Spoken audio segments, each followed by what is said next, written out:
Hey guys, thanks for clicking on to another one of the Kia Forte mods videos. Today I'll be blacking out the grille, and more specifically the chrome that surrounds the grille, with some HyperDip. So please stick around to the end and see how I do that. Please do consider subscribing and liking the video, it helps us grow quite a bit. So I did begin by just lifting the actual car up. It just makes taking the bumper off a little bit easier. The bumper removal is a pretty easy process as it is by itself.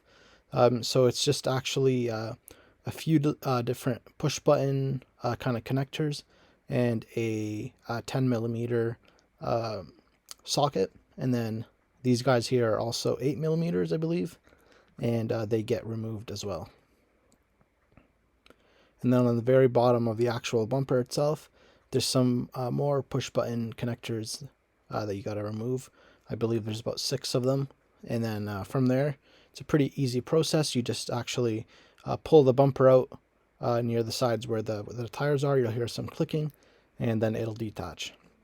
Make sure to also detach the actual connectors for any of the lights. So if you have the fog lights on yours, make sure to detach those and the turn signals also.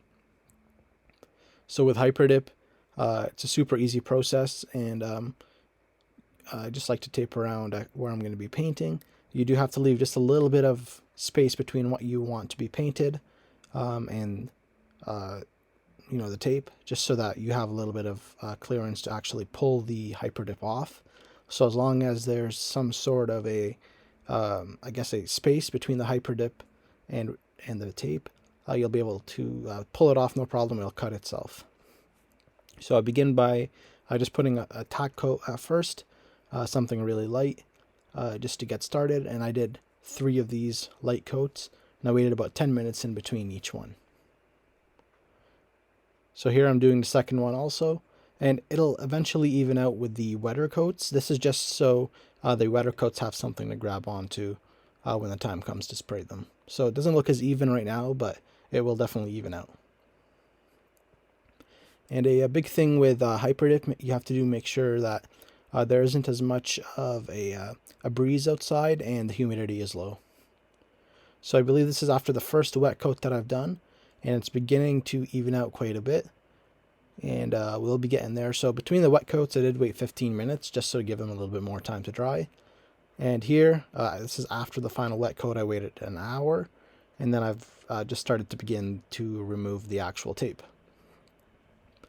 So the tape removal is pretty easy. Just have to make sure not to pull off any of the HyperDip with it, because you will need that for the last step when you're actually removing it and it's close to the product itself. So I'm trying to fast forward here. A lot of people don't want to be seeing this, so hopefully you've gotten enough of what it takes to get to this point. And as you can see, there's a little bit of a seam between the part that I do want HyperDipped and the actual gray paint. So that seam is going to be the magic part, and what makes HyperDip so awesome, that it's actually going to be cutting itself. I did choose the Glossy Black HyperDip. There is a bunch of different colors, I believe.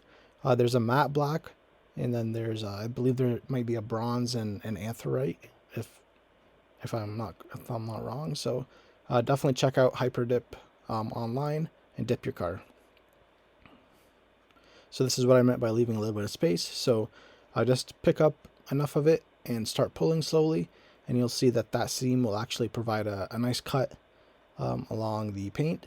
And of course, this doesn't harm the paint or anything like that. So if there's any overspray beyond where the tape was, just give it a wipe down with the microfiber towel, and that'll do it. That'll take it right off.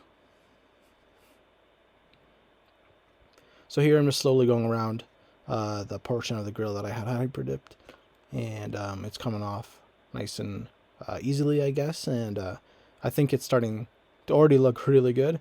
I'm really happy with it. I've always thought one of the least attractive parts of the car was all the chrome they put on the front, and I think car makers should really move away from that. So I just took it into my own hands to change that. So at this point, we're going to be putting the bumper back onto the car after I removed all the excess HyperDip. And it's the complete opposite of how you took it off. So I'll be just connecting the turn signals, and then it's just a matter of lifting it up and making sure the clips align underneath where the actual headlights are. That's the most important part. You don't want to break any of the plastic clips that are there. And then the rest is just easy. It's just push buttons. If you have a second person to help you with this part, it's probably recommended. I didn't have anyone around at the point, so I just did it myself. But as you can see, it's pretty simple. There is a portion at the top of the bumper that I'll point out to you at the very end of the video, where if you line it up with that part, it's kind of like a little tab. It'll actually help you quite a bit in terms of making sure it's all aligned right before you push it in. That's what I'm trying to do here, and I actually sort of undid what I had done at the beginning, but lined it up with that tab that I mentioned, and turned out really good. So just push it in from there. You'll hear some clicks, and that's just the tab is moving into spot. And again, it's the complete opposite. Just push the push button connectors back into place, 3 along each of the wheel wells, as well as a little socket, socket screw, I guess, and the 6 along the bottom. So here's the finished product for me. I think it makes the car look a ton more aggressive.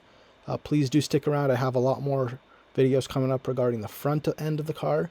So if you do want to see those, and please do consider subscribing and leave any of your ideas down below. I love to read all the comments. Thanks so much.